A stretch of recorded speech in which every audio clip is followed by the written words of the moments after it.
ನಮಸ್ಕಾರ. ಈ ದಿನ ನಾನು ಏಕಶ್ಲೋಕಿ ರಾಮಾಯಣನ ಪಠಿಸುತ್ತಿದ್ದೇನೆ.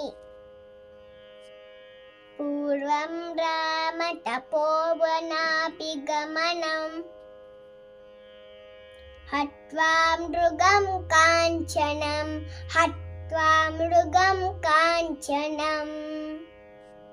ವೈದೇಹಿ ಹರಣಂ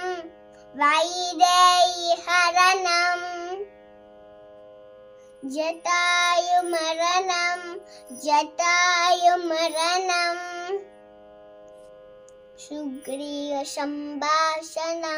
ಸುಗ್ರೀವ ಸಂಭಾಷಣಂ ವಾಲಿ ನಿಗ್ರಹಣಂ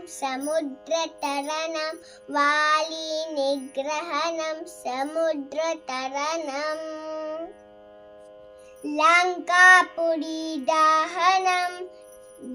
ಲಂಕಾಪುರಿ ದಹನಂ ಪಶ್ಚಾತ್ ರಾವಣ ಕುಂಭಕರ್ಣ ಮಥನಂ ಏತದ್ವಿ ರಾಮಾಯಣಂ.